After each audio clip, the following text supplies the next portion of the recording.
Welcome, everyone. Welcome, welcome, welcome. Going to give everyone just a moment to connect to audio here before we begin. Welcome to those of you who can hear and see me. All right, I think that's been long enough. Well, Happy New Year, everyone. I'm glad to see those of you whom I can see. Welcome to our first Friday lecture of 2025. Our speaker today is Basic Program Instructor Cynthia Rutz. Cindy's lecture is entitled Herodotus the Philobarbaros. This First Friday lecture is supported by the Anastopoulos Lecture Series Fund in memory of Basic Program Instructor George Anastopoulos. My name is Noah Shafitz, and I am the Cyril O'Hoole Chair of the Basic Program. Please note that this presentation is being recorded so that we can make it available on the Graham School YouTube channel early next week. During the lecture and during the question and answer period that follows it, you will not be able to unmute your microphones, but we invite you to enter questions for Cindy in the Zoom chat box at any time during today's event. Cindy will have a chance to respond to your questions after her lecture. I will put them to her in the order in which they come in. During the lecture, Cindy and I will be able to see only a handful of your video feeds. So you may choose to leave your video on or turn it off. Cindy's video will be spotlighted during the lecture, so the best way to view it is to select speaker view instead of gallery view. Before I give Cindy a full introduction, let me tell you a little bit about the basic program and the Graham School of Continuing Liberal and Professional Studies at the University of Chicago.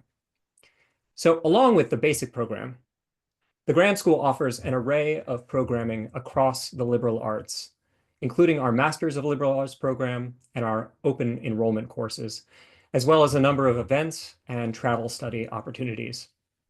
Since 1946, the basic program has provided our students a rigorous liberal arts curriculum dedicated to direct engagement with original texts. At the heart of the basic program is our 4-year core sequence, which offers firsthand encounters with some of the greatest works of the classical and Western traditions in a community of adult learners and in courses led by experienced University of Chicago educated instructors. Registration for the winter quarter has now closed, but registration for the spring remains open, and our sections have a tendency to fill up, so I recommend that you reserve your spots in our courses as soon as you can. Unfortunately, we've had to cancel our First Friday lecture for February, so our next scheduled lecture will take place on March 7th. Our speaker will be Basic Program Instructor Richard Hoskins, and the title of his lecture is Nietzsche, Nihilism, and the Death of God. Today's speaker, Cynthia Rutz, received her PhD from the University of Chicago in 2013. Her dissertation topic is Shakespeare's King Lear and its folktale analogues, a subject on which she has delivered several lectures. For several years, she worked with Mortimer Adler on his Paideia project, which is an education reform project that encourages high school and elementary school teachers to help students think critically through great books, seminars, and coaching. Her academic interests include mythology, folktales, Milton, Willa Cather, and ancient Greek philosophy and literature. Cindy joined the basic program in 1991, serving as staff chair from 1999 to 2004, and she is currently director of faculty development at Valparaiso University. All right, now let me hand things over to Cindy. Give me just a moment. Cindy will be able to share her screen, and I will spotlight Cindy. Okay, go ahead and share. Yes, please. All right, here we go.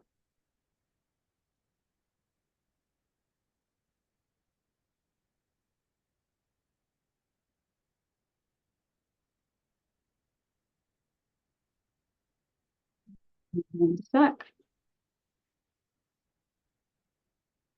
All right. So does that look correct, Noah? Yes. We're good to go. Okay. Welcome, everybody. I'm thrilled to be giving a talk on one of my favorite writers in the basic program. Just to give a personal touch to this, when I traveled to Greece for the first time and went to the the Agora, the marketplace in Athens, I thought I would be most impressed by seeing the sites that Socrates went to. But I saw the statue of Herodotus in the Stoa there, and I found myself bursting into tears and thanking him for being such a great storyteller. So this is kind of personal for me with Herodotus. So let me start at the beginning. Around 425 BC, Herodotus wrote his book simply called Historiae, usually translated the history, though the word is plural in Greek. What he wrote had simply never been done before. It was the first long prose account of the recent human past that dealt with causes of events, as well as offering a critique of different accounts. In short, he was the father of what we now call history, a word derived from his title, which in Greek meant something like inquiries. He wrote his text in Greek for a Greek audience, yet he goes into great detail about other cultures as well. One topic of the history is the war between the Hellenes, that is the Greeks, and the Persians, which demonstrates how a collection of small Greek city-states were able to unite to defeat the mighty Persian Empire. However, from the very first words of his book, Herodotus reminds his audience that Greeks and this war will make up only a part of the story he wants to tell. I, Herodotus of Halicarnassus, am here setting forth my history, that time may not draw the color from what man has brought into being, nor those great and wonderful deeds manifested by both Greeks and barbarians fail of their report, and together with all this, the reason why they fought one another. It must be noted that the word barbarian that Herodotus uses here did not necessarily have the negative connotation that it was to acquire in later times. So he is merely saying here that he intends to write about the great and wonderful deeds of both Greeks and non-Greeks. For Herodotus, these non-Greeks include cultures from much of the known world at the time. His deep interest in these other civilizations is clear from early on in the history, for he devotes the entire second book of his 9-book history to Egypt. Though Herodotus's history was generally a great success among Greeks and later among Greek-loving Romans, it nevertheless became the target of one of the very first literary hatchet jobs. The Greek biographer and Roman citizen Plutarch, writing around 100 BC, excoriated Herodotus, contemptuously calling him a Philobarbaros, that is, a barbarian lover. In his book on the malice of Herodotus, Plutarch justifiably called out some of Herodotus's historical errors and prejudices. However, the chief aim of his wrath seemed to be that Herodotus did not sufficiently lionize Greeks and demonize the barbarians. He ends his anti-Herodotus book by admitting that, quote, Herodotus is an artist and his history makes good reading, but concludes that, quote, we must not be tricked into accepting unworthy and false notions about the greatest and best cities and men of Greece, unquote. By the way, for those of you who've seen the movie 300, clearly Plutarch would have loved it. It completely demonizes the barbarians and completely heroicizes the Greeks. So Plutarch finds Herodotus to be not enough of a Greek lover. And it is in this context that Plutarch clearly does intend the word Philobarbaros as pejorative. However, I of course disagree with Plutarch's use of the word, and that's why I included it in my lecture title. I want to reclaim Herodotus as Philobarbaros, a barbarian lover, but in a positive sense, to highlight what he found to admire in the many cultures that he surveys. In what follows, I will begin by briefly explaining why historians and other readers have been bothered by what they have wrongly called Herodotus's digressions on other cultures that take the reader supposedly away from the war narrative. However, mostly what I intend to do is celebrate the very thing that Plutarch and some other historians have denigrated, namely Herodotus's interest in and depiction of the customs, myths, folk tales, and religious practices of other cultures. My goal is to see what ideas and values from these cultures Herodotus wanted to convey, both to his immediate Greek audience and to us. The criticism from fellow historians about Herodotus began right away with his near contemporary, the Greek historian Thucydides. Thucydides wrote history very differently, focusing almost exclusively on war and politics. He made it clear that he had no use for Herodotus's discursive style. Both of them wrote about the same period, with Thucydides' History of the Peloponnesian War beginning right where Herodotus left off. Thucydides describes how right after the Greeks had united to defeat the Persians, the individual Greek city-states began to fight among themselves. A chief cause of this infighting being the Athenians creating an empire that began by extorting money from the Greek city-states that had gone over to the Persian side during the war.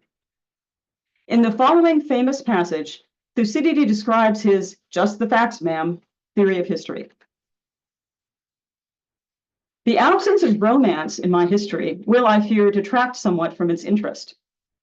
But if it be judged useful by those inquirers who desire an exact knowledge of the past as an aid to the understanding of the future, which in the course of human things must resemble, if it does not reflect it, I shall be content.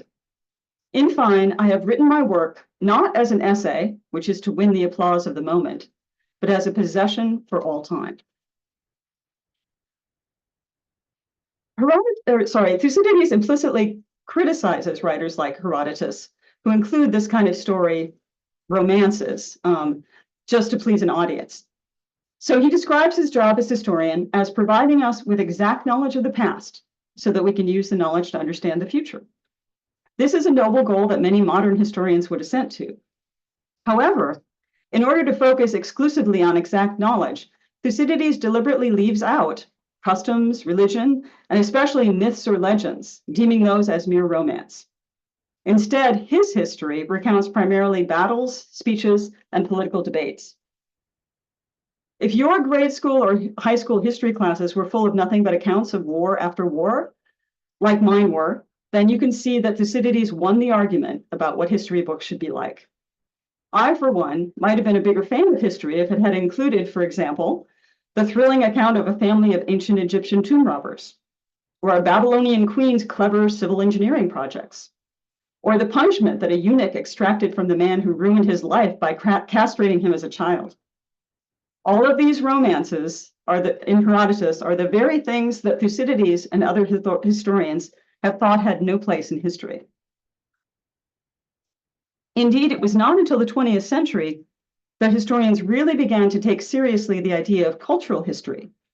That is, discussing the complete lives of people, including literature, art, and religion, rather than focusing almost exclusively on political and military history.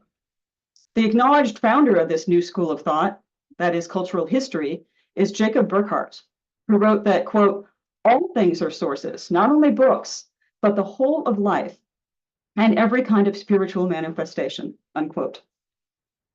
Yet, even though in modern times the study of history has finally started to come around to Herodotus's much broader view, the critique of his romances and digressions persists to this day. For example, Robert Strassler, who began editing first the landmark Thucydides and then the landmark Herodotus editions in the late 1990s, was a late convert to Herodotus. When Strassler began his editing work, he confesses that he, quote, "felt Thucydides was the greater historian of the two." However, he hastens to add, "that is no longer my view." Here is what Strassler says in his preface, after he had spent several years working on Herodotus's history. Quote, "What I initially saw as arbitrary digressions now stand revealed as cleverly inserted background material that often proves vital to a reader's understanding of later, sometimes much later episodes. His omnivorous curiosity, which struck me as misplaced in a volume of history, now appears a fascinating and valuable asset to historical comprehension." Strassler has indeed learned to value Herodotus. Nevertheless, he still sees the main point of the history as telling the story of this single war, seeing that all the rest is, quote, "a fitting background for the epic scale of the climax," unquote. That is, the climax of the Greek war with Persia. Unfortunately, the University of Chicago's basic program for many years shared Strassler's view that the most important part of Herodotus' history is the Greek-Persian War. Therefore, we used to read only those chapters that concentrated on the war. Thankfully, we have now revised the curriculum to at least include the chapter on Egypt. In the introduction to the same volume, Rosalind Thomas, professor of ancient Greek history at Oxford, takes a very different view from Strassler, presenting the more modern historical viewpoint. She credits Herodotus with having a much wider vision. Quote, "Herodotus went out of his way to describe the achievements and customs of many non-Greek peoples with astonishing sensitivity and lack of prejudice. His subject encompassed the whole of human activity in the known world of his day. So Professor Thomas views, for example, Herodotus' chapter on Egypt, not as mere background to the Greek-Persian War, but as his attempt to give a much fuller, more holistic view of human life in the cultures that he knew about. One possible reason for this astonishing lack of prejudice that Professor Thomas writes of is that Herodotus did not grow up in mainland Greece. Instead, he is from Halicarnassus, a Greek colony on the coast of what was then considered Asia and is now modern-day Turkey. By the time of the Greek-Persian War, Herodotus' hometown and the region around it had become part of the Persian Empire.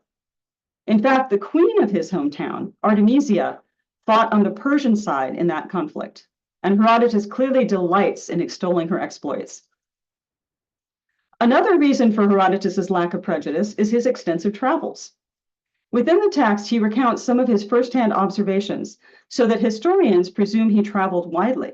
Quote, his longer wanderings covered a large part of the Persian Empire. He went to Egypt, and he also visited Libya, Syria, Babylon, Susa, Lydia, and Phrygia.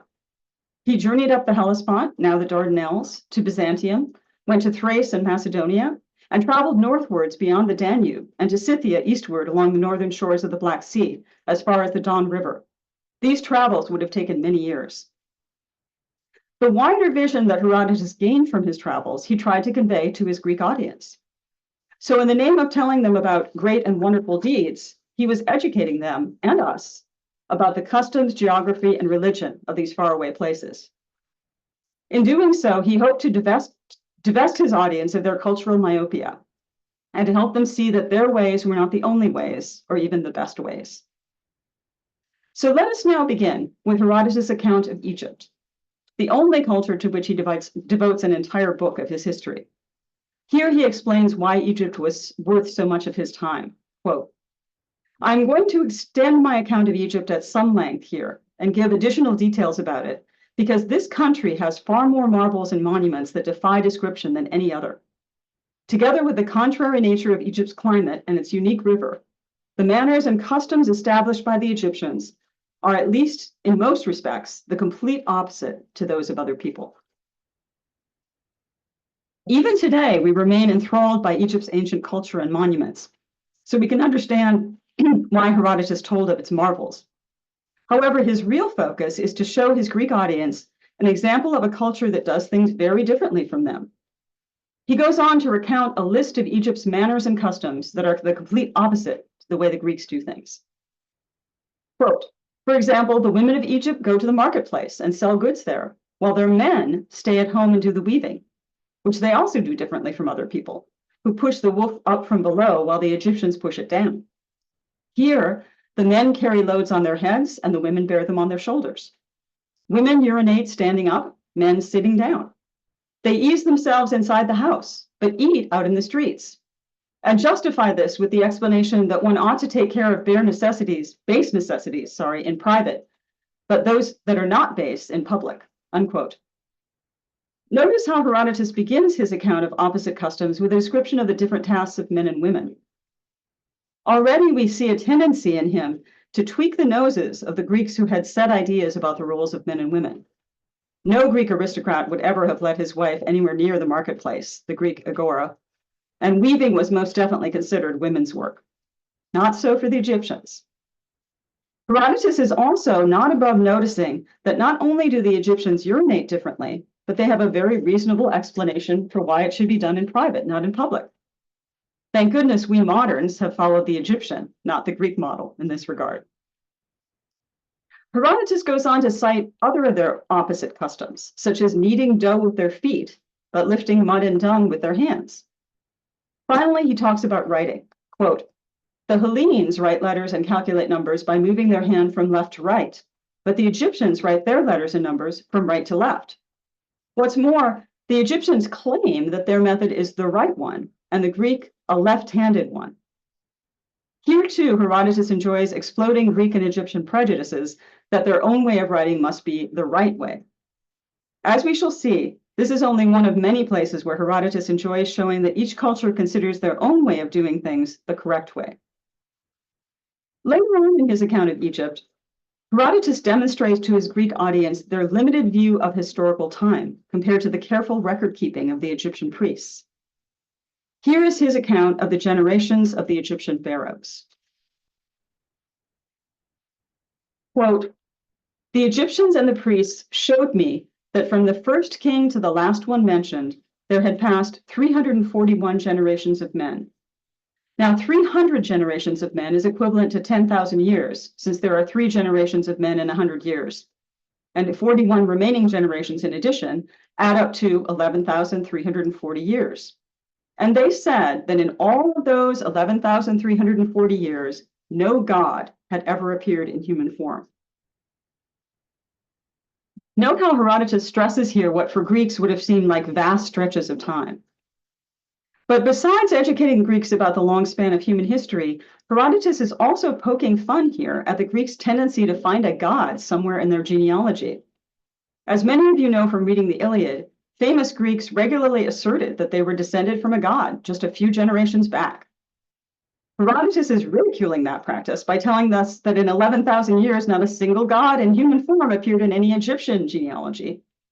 And just in case his audience misses the point, he immediately gives an example of this Greek hubris by recounting the following story about the Greek geographer Hecataeus, who wrote 100 years earlier than Herodotus.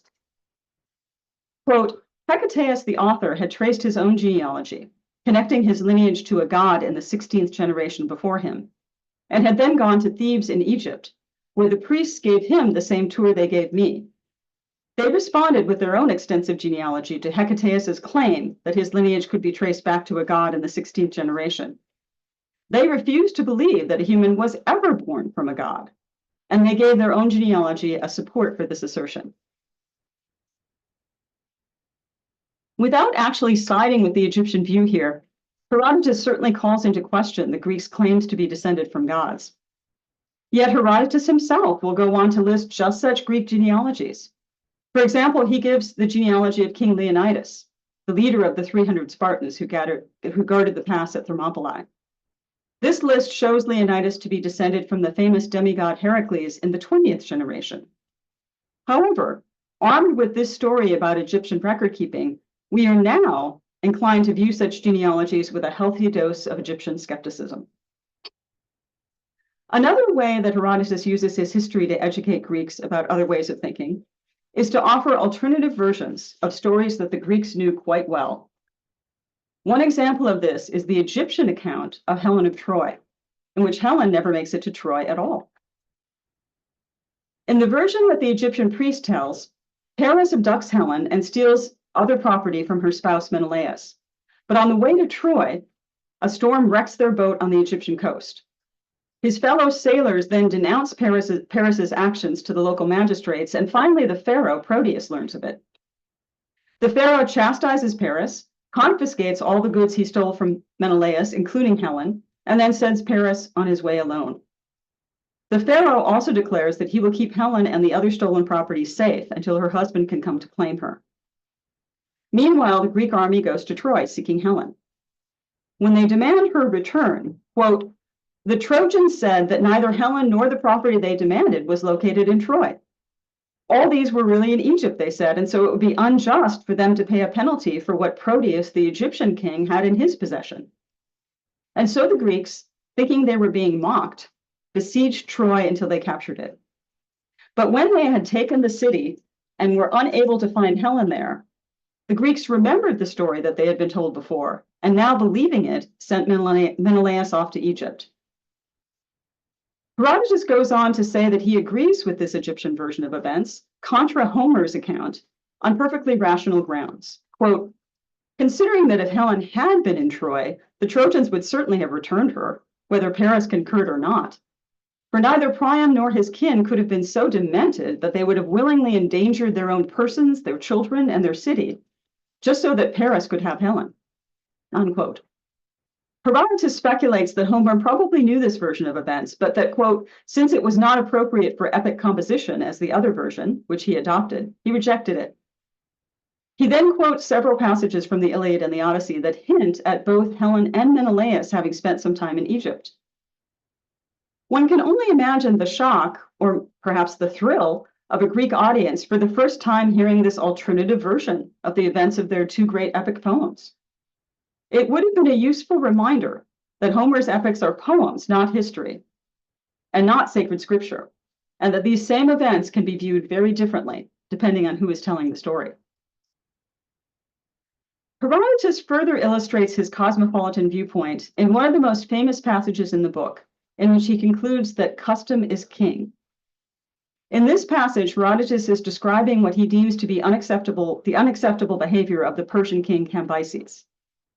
Having conquered Egypt, Cambyses then offends their sacred customs. He opened up ancient graves and inspected the corpses. He also went to the sanctuary of Hephaestus and subjected its cult statue to mockery and derision. Herodotus concludes that Cambyses must be, quote, seriously deranged. Otherwise, he would not have endeavored to mock what is sacred and customary. For if someone were to assign to every person in the world the task of selecting the best of all customs, each one, after thorough consideration, would choose those of his own people. So strongly do human beings believe that their customs are the best ones, unquote. Herodotus goes on to tell the following story about the Persian king Darius to show just how attached people are to their customs. To understand this story, you need to know that the Greeks, that is the Hellenes, placed their dead on funeral pyres and burned them, as we see it done in the Iliad. Quote, during his reign, King Darius summoned the Hellenes at his court and asked them how much money they would accept for eating the bodies of their dead fathers. They answered that they would not do that for any amount of money. Later, Darius summoned some Indians who do eat their dead parents. In the presence of the Hellenes, with an interpreter to inform them of what was said, he asked the Indians how much money they would accept to burn the bodies of their dead fathers. They responded with an outcry, ordering him to shut his mouth lest he offend the gods. Well then, that is how people think, and so it seems to me that Pindar was right when he said in his poetry that custom is king of all. That phrase, custom is king of all, though it originates with the poet Pindar, is so Herodotean that it could be an epigraph for the entire history. Note that in this story, King Darius is doing to the Greeks in his court exactly what Herodotus is doing to us, namely deliberately exposing them to customs very different from their own. Darius and Herodotus demonstrate that what is considered reverent treatment of the dead in one culture, whether burning or eating the corpse, can be considered absolutely anathema in another culture, with the Indians cautioning Darius to not even speak of such a thing. It is this understanding of custom that makes Herodotus so circumspect and reverent when dealing with the sacred and the customary in the cultures of others. For example, in describing an important Egyptian temple, he tells us that there is a tomb there, quote, of one whose name I consider it religiously offensive to mention, unquote. It is the god Osiris, whose name he will not speak. Herodotus then goes on to say that, quote, it is on this lake that they have nocturnal performances reenacting the suffering of the god, which the Egyptians call the mysteries. Now, although I know all the details of these rites, may my reverence ensure that they remain unspoken. I feel the same way about the rite of Demeter, which the Hellenes call the thesmophoria. So may my reverence ensure that they also remain unspoken, except for that which one can say without offense to religion. So whether he is speaking about a foreign ritual that his audience would not know, or about a famous festival for married women that most Greeks would be familiar with, Herodotus maintains this same stance of reverent silence about certain details. Himself a pious man, Herodotus also really does believe that the gods of other cultures have power that should be respected. For example, here is his account of the death of King Cambyses, an account that implies that the Egyptian gods took their revenge on Cambyses for his impiety. Cambyses learns that the Egyptians are celebrating because they believe that an incarnation of the god Apis has occurred. Quote, the Egyptians say that a beam of light from heaven possesses a cow, and as a result, she gives birth to Apis, who can be recognized by certain markings. The priest led Apis to Cambyses, and he, being somewhat insane, drew his dagger, struck it in the thigh, and then burst out laughing. And he said to the priests, you are pathetic people. Is that what your gods are like? Flesh and blood that you can prick with an iron? Well then, this god is worthy of you Egyptians.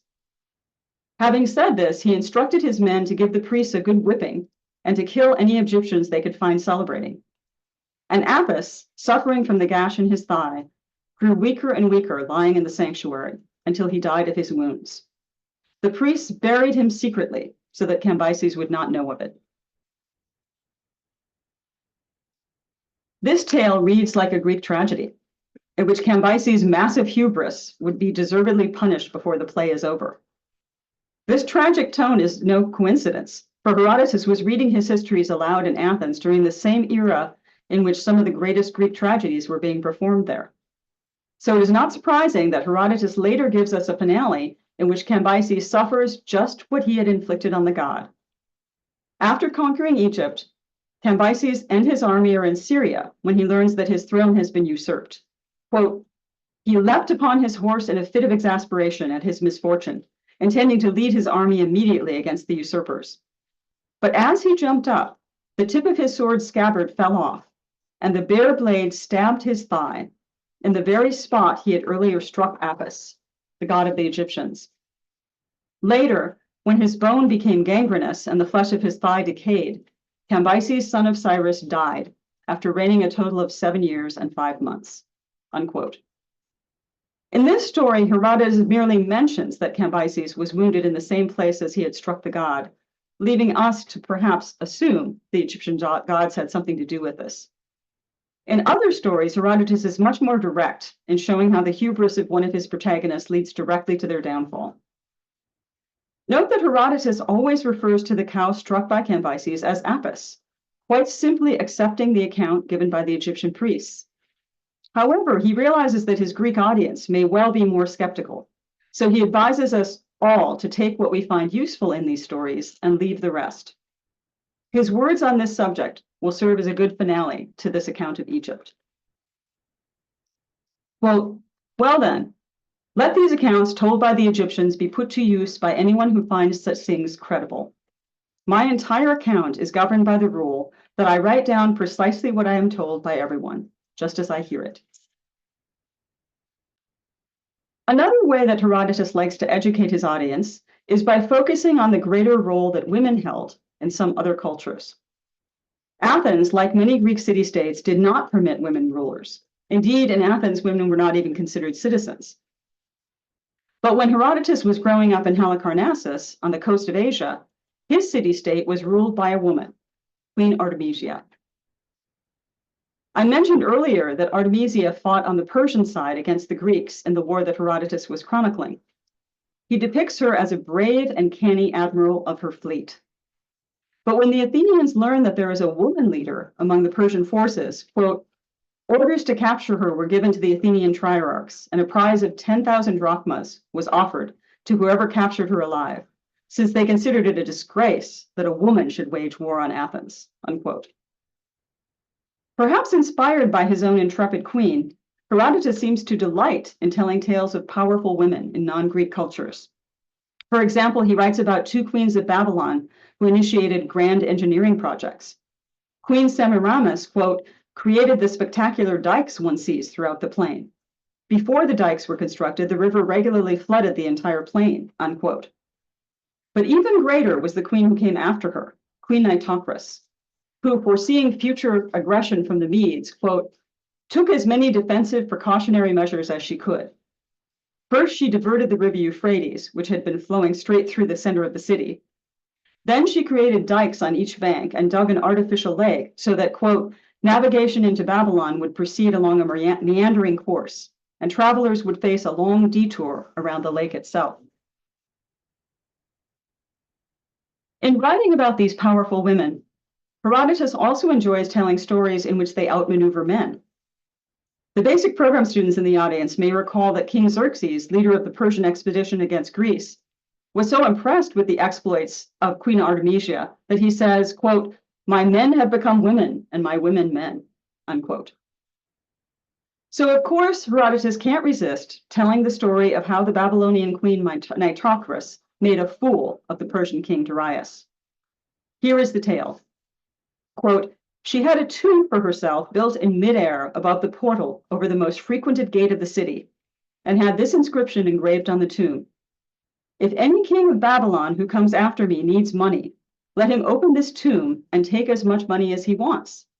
Let him not, however, open it unless he is truly in need. If he opens it for any other reason, it will not go well with him." Unquote. This tomb remained undisturbed until the kingship passed to Darius, who thought it was just terrible not to use this gate and not take the money that was lying there with its inscription inviting someone to take it. When he opened the tomb, however, he found no money inside, just the corpse, and an inscription which read, "You would not open up the graves of the dead if you were not so insatiable and shamefully greedy." This, then, is the sort of queen she is said to have been. In another story involving a strong-minded woman, King Darius comes off better. When the king fears that one of his chief aristocrats is plotting against him, he has him and all his male relatives imprisoned and condemned to death. The wife of the condemned man pleads again and again for mercy. Impressed by her persistence, King Darius tells her that she can save one, and only one, of her imprisoned relatives. She chooses her brother. Quote, Darius was surprised at her reply and asks, "What was your reasoning in passing over your own husband and children to pick out your brother to be the one who survives, since he is certainly more of a stranger to you than your children and less dear than your husband?" She replied, "Sire, I may have another husband, and God willing, other children, if I should lose the ones I have now. But since my mother and father are no longer alive, I could never have another brother. That was the reasoning behind my answer to you." Darius thought this woman had answered very well and was so delighted by her that he released not only the men she had pleaded for, but also her oldest son. He killed all the others. Some of you may find the woman's answer strangely familiar, for Herodotus was known to be friends with the playwright Sophocles, who certainly knew a good line of dialogue when he saw it. So Sophocles put this woman's words into the mouth of his heroine Antigone, as she explains to her uncle Creon why she must bury her brother, even though he is considered an enemy of the state. So this is Antigone now, quote, "Had I been a mother of children, or if a husband had been moldering in death, never would I have taken this task upon me in the city's despite. The husband lost, another might have been found, and child from another to replace the firstborn. But my father and mother being hidden in Hades, no brother's life could ever bloom for me again. Such was the law whereby I held my brothers first in honor." The Persian king Darius was much more sympathetic to his enemy's sister than was the Greek king Creon in Sophocles' play, for he condemns Antigone to die for unlawfully burying an enemy of the state. King Creon and Athenian society at large may have had issues with tenacious or powerful women, but the Greek playwrights certainly did not. Despite the political invisibility of real women in 5th century Athens, the portrayal of such strong women on the stage as Antigone, Clytemnestra, and Alcestis parallels Herodotus's portrayal of powerful women, like Artemisia and Nitocris. While we cannot end this section on Herodotus's depiction of strong non-Greek women without mention of the Amazons. More accurately, these are the female warriors among the Sauromatae. Originally nomadic warriors, they eventually settled in a region that is now southern Russia near Ukraine. The locals called them manslayers. Herodotus describes how, despite eventually settling in one spot, quote, "The women still practiced their old way of life, regularly riding out on horses to go hunting, both with and without their men, and going to war wearing the same kind of clothing as do the men. They customarily speak the Scythian language, though their usage of it has been incorrect from the beginning because the Amazons never did master it properly. Their marriage customs demand that no virgin ever gets married until she has slain a male enemy, and some of them actually grow old and die before they can marry because they're unable to fulfill this requirement," unquote. Notice that unlike his male Athenian audience, Herodotus does not judge these women. He writes about the Amazons in the same neutral tone he uses for the customs and practices of other cultures.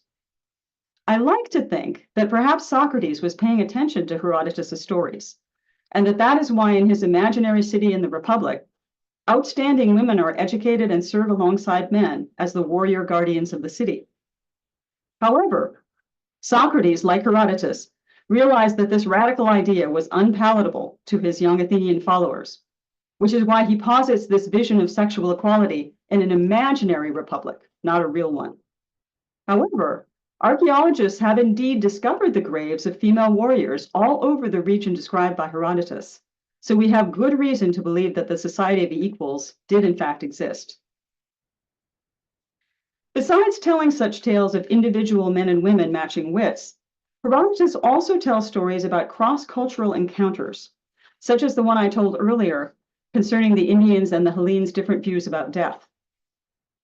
These encounters often illuminate the values of each society, usually to the advantage of the one considered more barbaric. For example, Herodotus tells the following story of an encounter between the Persians and the Ethiopians. After conquering Egypt, the Persian king Cambyses plans to go on to conquer Ethiopia. He sends emissaries to see if the Ethiopians might surrender voluntarily. Quote, he gave the emissaries gifts to take there, a purple cloak, a neck of twisted gold, bracelets, an alabaster pot of perfume, and a jar of Phoenician date palm wine.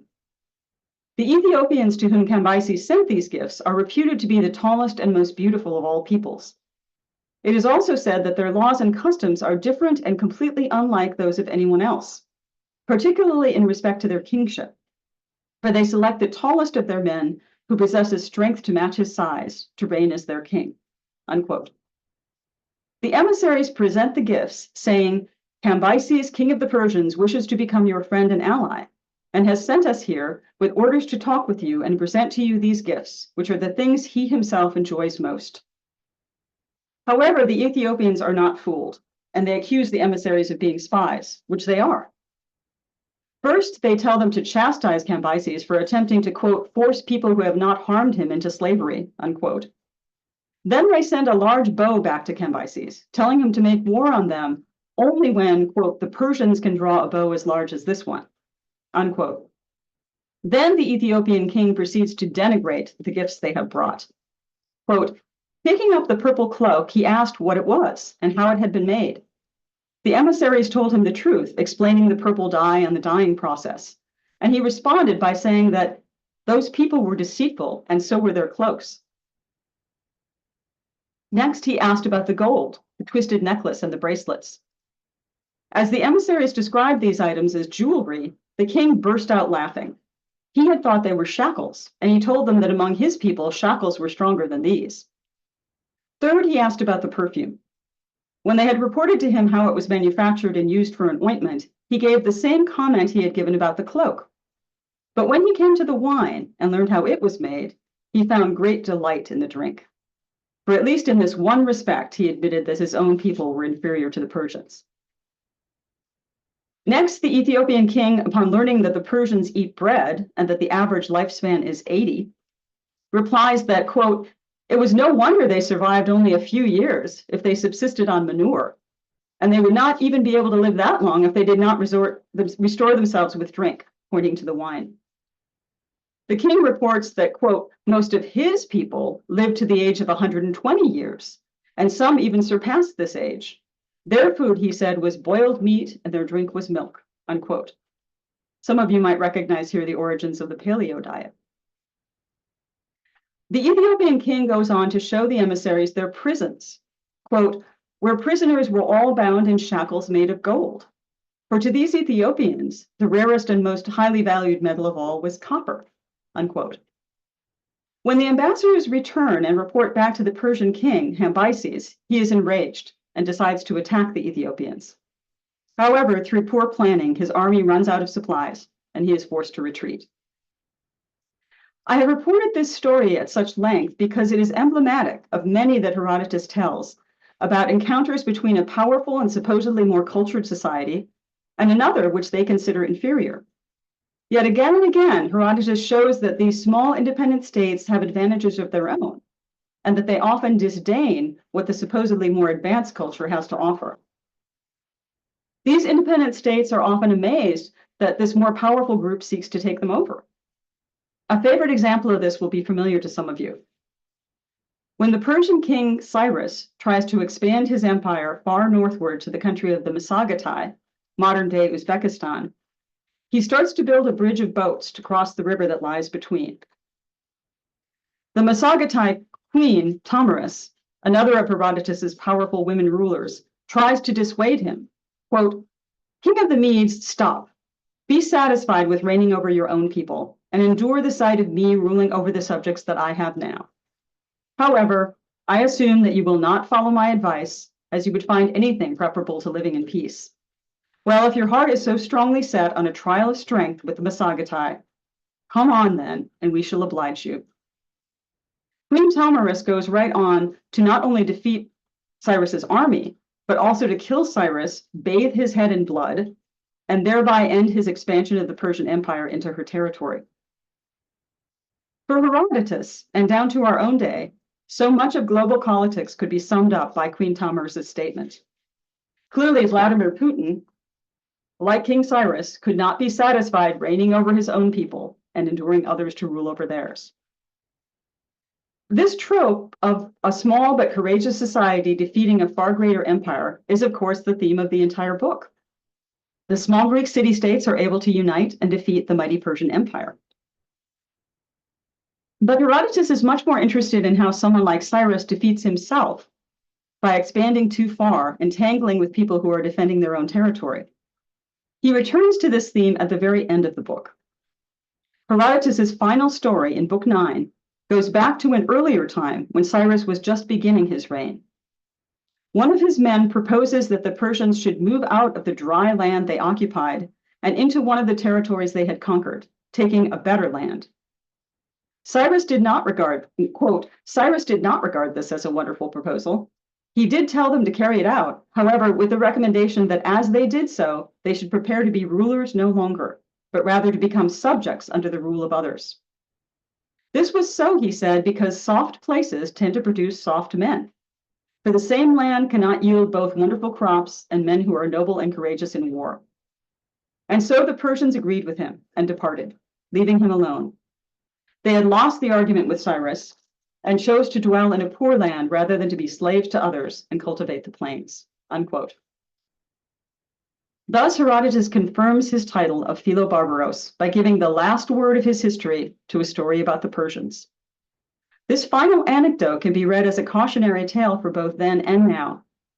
We already know that Cyrus expanded his empire too far and lost his life in so doing.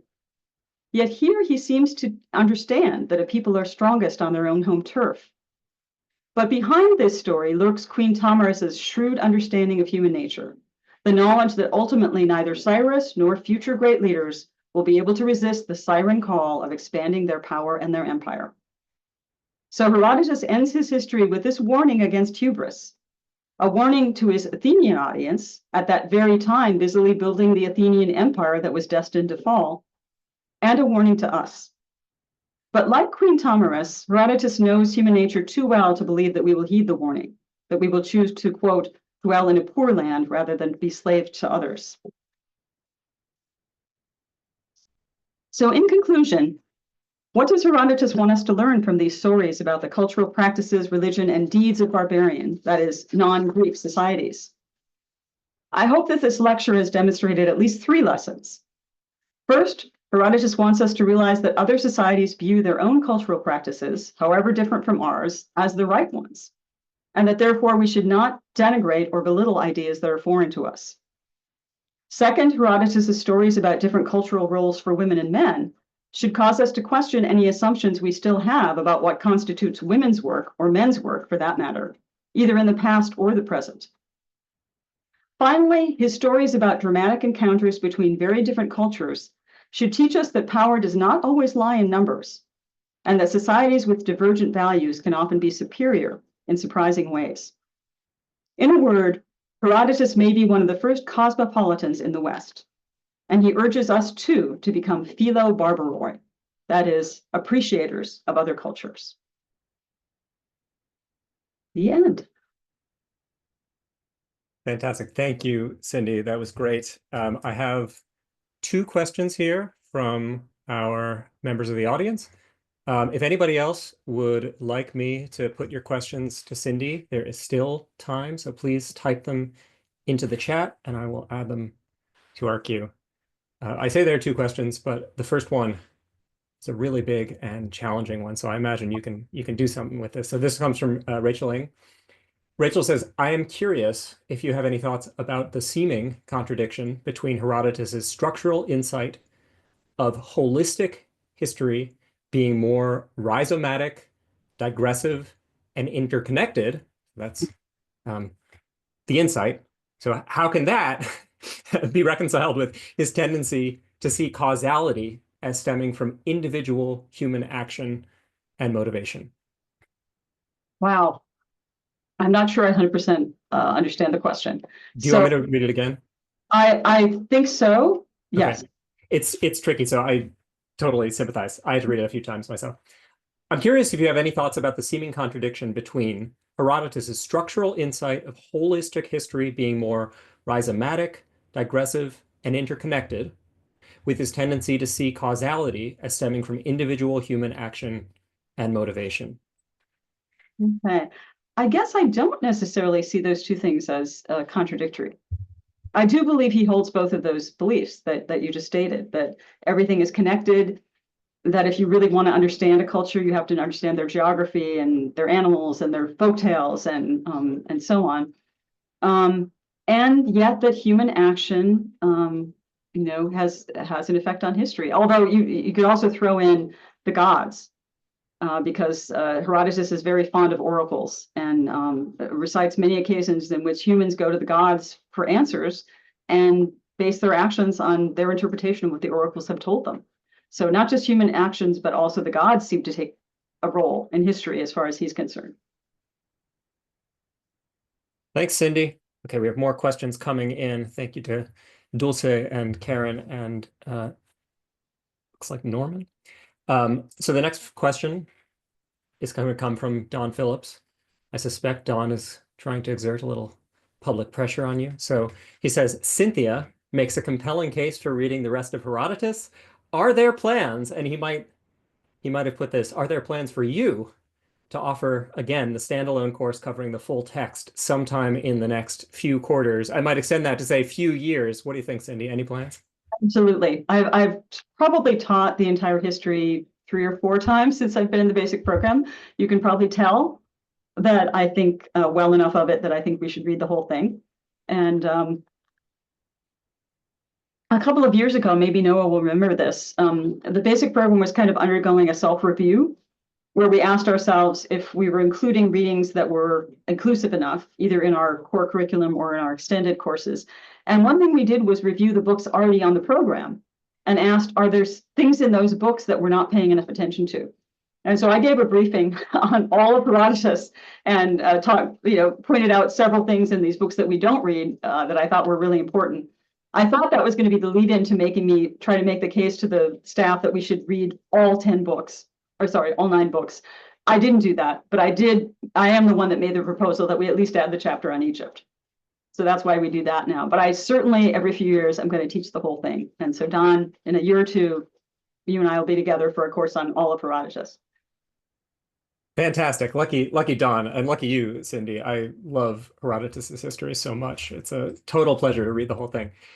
Okay, the next question comes from Dulce Maria Diaz. She says, great lecture, thank you. Can you please repeat the last term mentioned? I think this term might be Philobarbaros, the one that means that we are appreciative of other cultures. Yes, Again. the Philobarbaros, and you can see the word philo, lover, of barbaros, of barbarians, is what Plutarch tasked him with. But then I gave the plural, which is Philobarbaroi, which would be us becoming, multiple people becoming lovers of barbarians, or what I would say is appreciators of other cultures. Thank you, Cindy. I can't come up with a different word for the in Greek for appreciate, so I think that's probably right as a translation of Philobarbaroi. Okay, the next question comes from Karen Probst. The question is, if Herodotus chose his stories for the lessons they taught, how does that make him a historian, which is to say, objective? What do you think? All right, so here's my soapbox, which is we're judging him by later history. In other words, and Zoe knows that I get frightened here between Herodotus and Thucydides. Thucydides won the argument about what history is. So now history has become what Thucydides says it is, which is stories of wars and politics and just the facts, ma'am. That's it. And so, yeah, judged by that, Herodotus sucks as a historian. But he's the first guy who wrote history. And according to him, it's the folktales, it's the customs, it's the geography, it's the stories people tell, even when they're wrong. Sometimes he'll tell, well, the Phoenicians say this, but the Greeks say that, but the Persians tell it this way. And sometimes he'll just let that stand. And it's up to you to decide which of these stories versions is true. And he doesn't say, I've got to figure out which one is true and only tell you that one. That's the Thucydidean way of history. I can't even pronounce it. So he lost the war. And that's why, yes, judged by modern standards of history, he is not objective. And that's why his history has been so dissed over the centuries until, thank God, the last century, people started saying, wait a minute, maybe the folktales and the geography and the stories people tell matter. Maybe we should include those.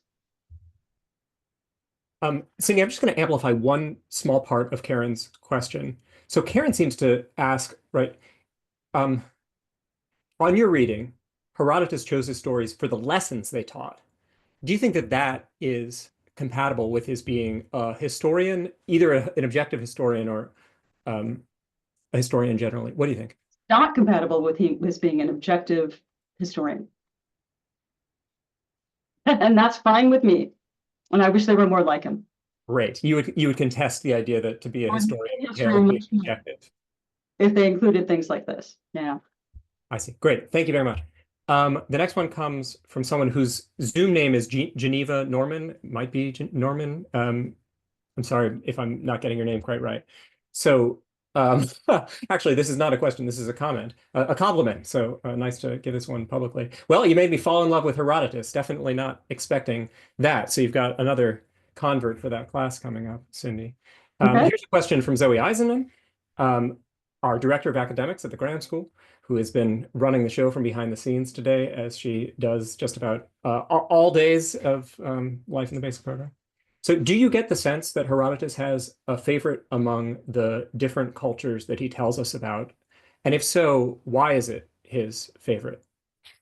It's definitely Egypt. I'm sure that book on Egypt just kept growing. That he probably started out saying, I'm going to talk a little bit about Egypt, and then he just kept adding and just couldn't stop himself. And finally, he just says, it's a wondrous place. I've got to write about it at length. And I do think it's partly because things are done opposite ways, and he's really interested in that. But I think I didn't talk about the fact that he really gets the impression that the Egyptians did everything first. We Greeks are way late on the human stage, and therefore a lot of these ideas about religion, we probably got it from them. And so he's fascinated to look at what he thinks is a much more ancient culture from which probably the Greeks got some of their ideas. He maybe goes a little too far. Historians will say, no, you can have separate, occurrences of similar things like a pantheon. He says, we got the pantheon from the Egyptians. And I think historians say, no, those could have developed separately. But I think that's part of the fascination, is how ancient it is and how unlike the Greeks. Thanks, Cindy. The next question is from Cheryl Sweeney. Cheryl says, I recently read a historian who believed that Herodotus did not travel everywhere you mentioned, but rather relied on stories from others as well. Are you totally convinced that Herodotus had firsthand knowledge of all he recounted about other cultures? There is an argument about that, I think, but I looked at the most recent Britannica article on that, and they say the consensus among historians is still that he went to these places, but that doesn't negate the last part of your statement, which is that when he went to these places, he's talking to the locals. He only speaks Greek, so he's relying on, for example, those Egyptian priests who can read and write Greek, or there's a translator, which means he's going to get some stuff wrong, and he's going to be relying partly on knowledge from locals. Including, there's places in Egypt he talks about that it's pretty clear he didn't go to, and he is relying on the locals, and about those he sometimes gets even more wrong because he didn't go there himself. But I think most historians still feel like he did a fair amount of traveling, and he went to a lot of these places himself, but had to rely on what the locals told him in many cases. Thanks, Cindy. Looks like we have more coming in. This next one is another one from Rachel Eng. Do contemporary social sciences see Herodotus as a root or source for their disciplines?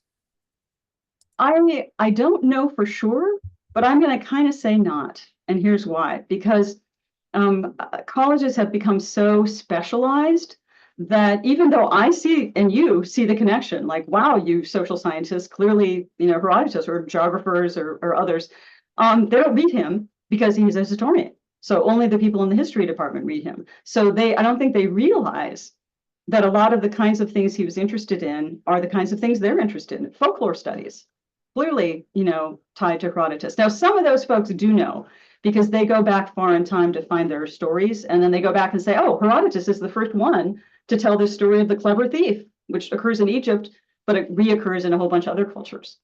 So I think the one group that does see the link to Herodotus is folklorists. Thank you, Cindy. Okay, we have another one from Don Phillips. So Don says Thucydides' Melian dialogue, his dialogue about Melos, is the basis for his major lesson of Athenian hubris, but it's also the least historic part of his book. Do you think he adopted a bit of Herodotus for that part of his history? Well, this goes to a wider point, I think, which is that the idea of giving conversations, both in Herodotus and in Thucydides, that clearly no one could have been there for. Herodotus gives us conversations between the king of Persia and his uncle that happened late at night. No one's around. This is what they said. Give us a couple pages of dialogue. We'll say, nobody was there to hear that. Where do you get that story? But Thucydides does the same thing. He'll give us conversations and speeches that he tells us from at the front of the book. He's going to give speeches, some that he actually heard himself, others that were reported by other people, and then others that he didn't hear it and nobody he knows heard it, but he makes up a speech that he thinks was the appropriate speech for the occasion. And we moderns find that completely shocking. But that's what Herodotus did. And to your point, Don, that's what Thucydides did. And you're right. In the case of the Melian dialogue, wasn't he telling that particular debate to make a point about power politics? And did it happen that way? Were those words spoken? Was something like it spoken? Maybe. This actually makes me even worry about the best speech in the whole book, which is Pericles' funeral oration. That one, my hope is enough people heard it and reported it correctly that he got it kind of right, and it really is Pericles and not Thucydides. But you're right, in a lot of other cases, he's making up what was appropriate to the occasion. So it's really more Thucydides' speech than that of, say, an Athenian general that's reported. So that's why a little bit to call Thucydides, as he sometimes is called, the father of scientific history. Well, how scientific is it to make up speeches? And yeah, he got that from Herodotus, and they're living in this culture too of Athenian drama, where they're hearing speeches all the time. So it's that kind of culture in society. That's why I wanted to give that speech from Antigone and show how closely Sophocles followed Herodotus. That my God, this is great dialogue. I'm just going to grab it whole hog and change it a little for my play. Thanks, Cindy. We have I'm going to offer a comment from Karen Brobst. Karen earlier asked the question whether if Herodotus chose his histories for the lessons they taught, how that makes him a historian. Karen has followed up by saying he sounds more like an anthropologist, and I think it would be productive to hear you engage with that comment. What do you think? He does, yes. I think anthropologists would warm to him. Whether they read him and are influenced by him, I do not know, because again, that segmentation of disciplines. I'd have to hear from a modern anthropologist whether they've ever even heard of him. But especially when he's talking about the religious practices, anthropologists, from what I know from the outside, record all those things, write them down, and put them in books. He sees them all and then says to himself, "That's too private. I'm not gonna tell that part of it. I'll tell this part." And so it's interesting that though he observes all, he does not report all, like supposedly anthropologists do. He says that's too sacred. I'm not going to talk about that. I'm not going to name Osiris. So like anthropologists, but then he's got this pious side that is concerned about doing wrong to the religion he's observing, even though it's not his religion, which is an interesting attitude. Thank you, Cindy. Okay, we've got challenging one from your colleague, David Scheiner, and my colleague. So David says to begin with, Cindy, you emphasize that Herodotus wants people, and especially Greeks, to realize that their customs are not uniquely correct. But you also noted that he thinks that sanity involves accepting one's society's own customs, even if they realize that other cultures have very different customs, which are worthy of respect and might be better in some ways. How would you reconcile those 2 points? And I'm happy to read those again if you or any part of them if you want to hear them again. I can actually read it myself. Oh, great. If I said the bit about that sanity involves accepting one's own society's own customs, I don't remember where I said that, because I don't think that was in a. He was talking about Cambyses, and he was certainly saying he must have been insane to stab a god of another culture, because you just don't do that. But I don't remember, and there might be a passage I'm missing where he says, you to keep your own sanity, you have to follow your own culture, despite knowing about the customs of others. So, yeah, I don't remember quoting anything that quite says that. Thank you, Cindy. I've got 2 more questions. One is from Craig Gustafson. Craig asks, he says first, William Manchester wrote a wonderful anecdotal history of the United States for the period 1932 to 1972. Do you think he was influenced by Herodotus? I do not know. I just don't know Manchester. So, that would be where it'd be handy to have a little intro where he tells you, why he writes the way he writes. But the anecdotal style, 1932, yeah, I also have to know when he was writing, because like I said, the shift with historians came in the last half of the last century, so 1970s, 80s. After that, historians are much more likely to tell the folk tales and write about the geography and so on. So I don't know if Manchester was part of that later movement, which in general is kind of harking back to Herodotus, whether they would admit it or not. Okay, so it could be an heir of Herodotus, even if he's not directly influenced by Herodotus. Thanks very much, Cindy. Yeah. I have another question here from James Paget. James asks, can you comment on the basic program's change from David Green's translation of Herodotus's histories to Strassler's landmark edition? Yeah, that's a tricky one, because I like some other teachers in the basic program, was a student of David Green's. I love David Green. I feel like he really gets the Greeks, and his translation is wonderful. His maps were awful, and there were hardly any of them, and they were, they didn't help. So when the landmark Herodotus came along, I jumped all over it. And I think I'm probably one of the ones that persuaded the staff we got to do this, we got to use this book. We were already using the landmark Thucydides, which has maps on every 3rd page.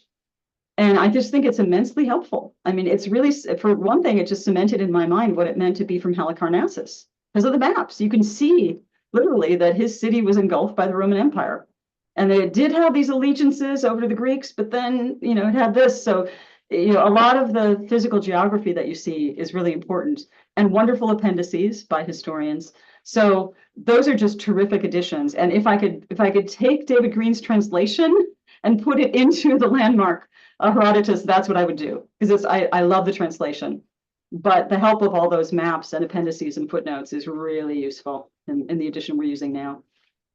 That was before my time. Thank you for that change, Cindy. The way that I've learned ancient Mediterranean geography is from these landmark editions. It really just sticks in my mind. So I endorse this, even if it is a shame that it means we're wedded to just one translation rather than another.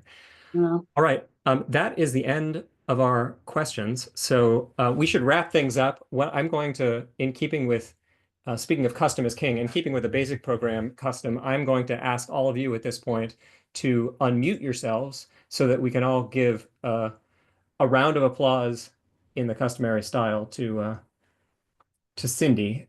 So here we go. I've asked you all to unmute. Please join me in thanking Cindy for that lecture. Thank you very much. Thank you, It was Very challenging. Thank you. Wonderful. Cool. You. Nice seeing I'll see some of you in that class on the whole text one day. Yeah, I'll be there.